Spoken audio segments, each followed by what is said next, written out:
Hello, YouTube. It's Killamite here, and today we will be talking about Saints Row the Third.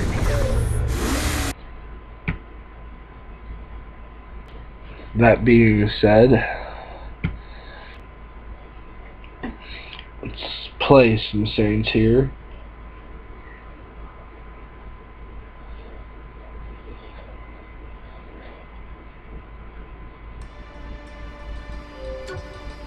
Alright, just as I don't know if this would apply to any of you, but as a spoiler alert, I do have 90% of the game complete, so if there's anything that you would not like to know what happens, you might want to stop watching. But if you don't care, then proceed.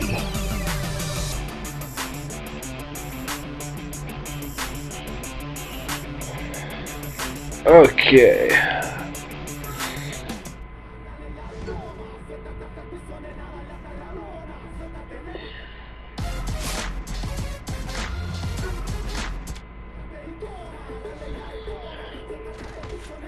So one thing that I like about this game, it's not extremely realistic, but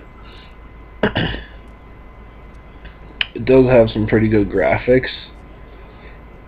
But I don't really care about that most of the time. The graphics aren't really that big of me.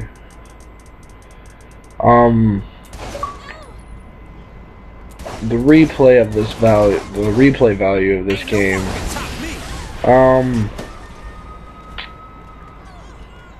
I guess it depends on what kind of person you are.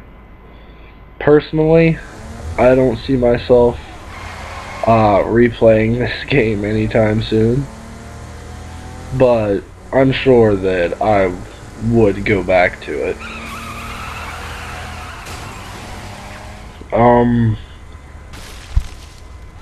One thing about this game they improved upon, I think, from the previous Saints Row is car handling, because it used to be ridiculous, like ridiculously sharp, and I think they finally found a good balance with that. So I think they have that down pretty much. And they also improved that every time you did a mission in Saints Row 2, you would lose respect. Well, now you don't need a certain amount of you don't need respect to play missions, and by playing missions you get respect from it. And instead of getting like infinite ammo for your pistols or upgrading to be able to use dual pistols or anything like that, you now have the option to buy those based on the amount of respect that you have. And I like the way they handled aircraft in this game.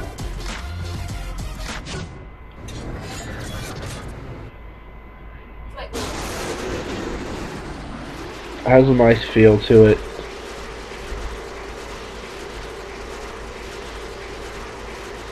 The controls are inverted, like they're not inverted really, but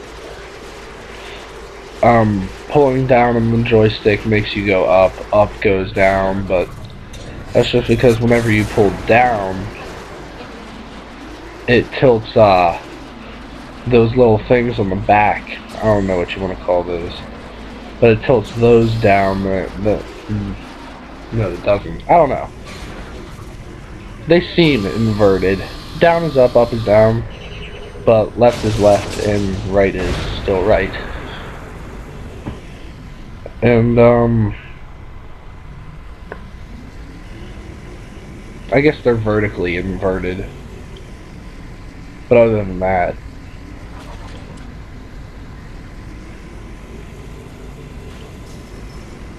I do like how this island that got infected by a zombie virus stays that way for the rest of the game. That way, like, if you ever just want to go back there and mass murder zombies after you get the infinite ammo upgrades, you could always do that.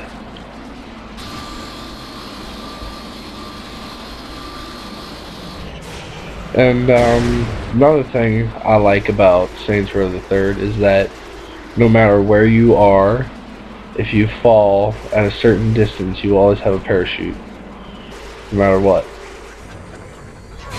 And I find that to be very, very, very helpful sometimes.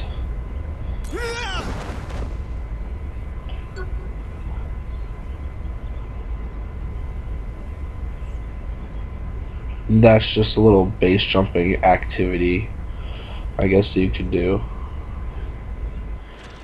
I don't normally do that. That thing on the side there is a challenge.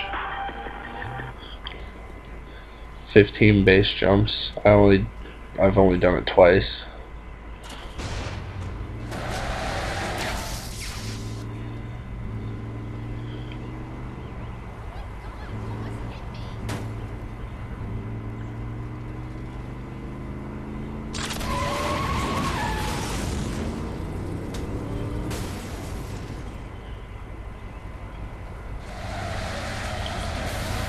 They still have compliments and taunts in this game.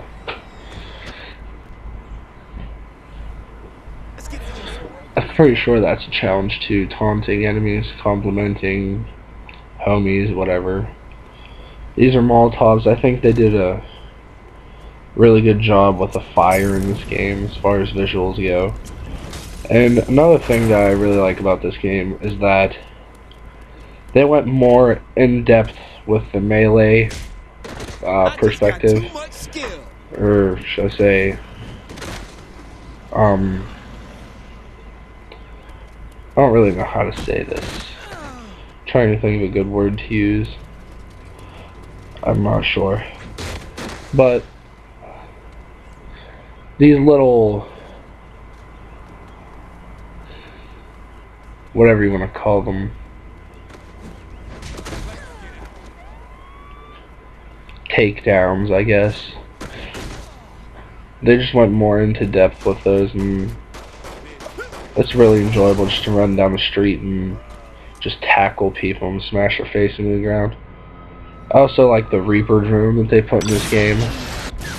Comes in handy a lot more often than you would think. I also like how they arrange the weapons, allowing you to carry so many different weapons, but like one of like each type.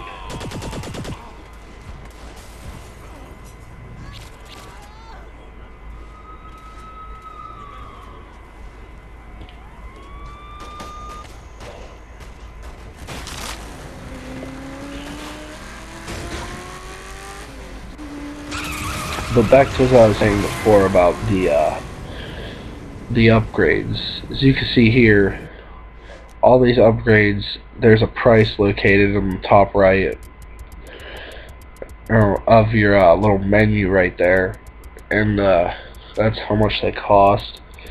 And being able, most of them are locked, but since I'm a very high level of respect, I have most of them unlocked. But most of them are locked, and they get unlocked for you to be able to purchase them whenever you gain more respect. Whenever your respect meets the criteria of whatever you're trying to purchase. But they have a lot of options, if you could not tell.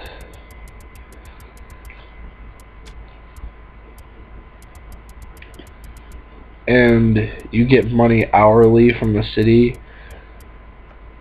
depending on how many stores you buy, by destroying gang operations, completing activities, etc. Gives you more control over the city. The more control you have, the more money you make hourly. And this is a neat little thing that they added. You can call one of your gang members to bring in a VTOL instead of having to go all the way back to the stronghold or crib or whatever to get it yourself.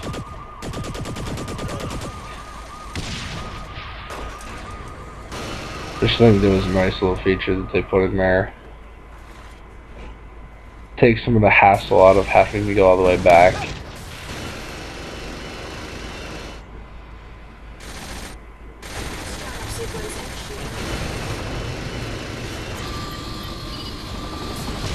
I just got too much skill. I think they did pretty well with the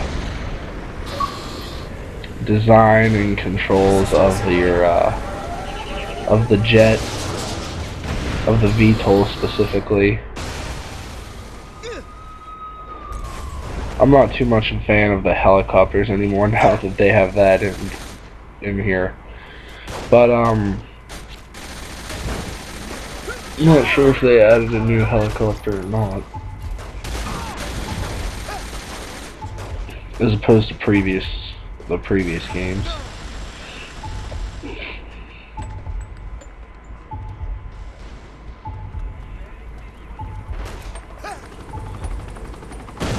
You have the option to warp to the shore in this game, as you did with Saints Row 2. I'm not sure if it was in Saints Row 1, but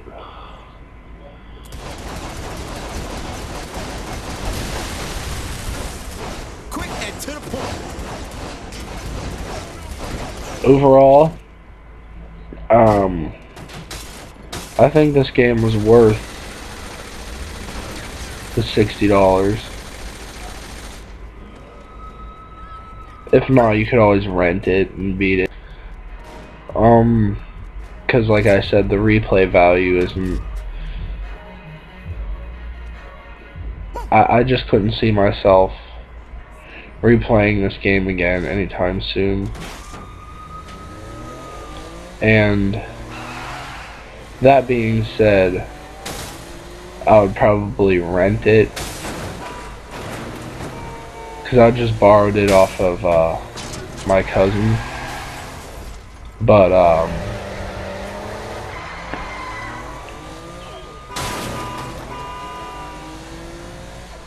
you know, if you're more into these kind of games as opposed to other ones, then of course everything always depends on the person, like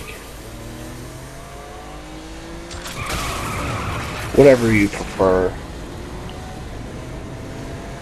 But yeah, I would probably give this game an 8 out of 10. And yeah, that's pretty much it. Saints Row the 3rd. Thanks for watching.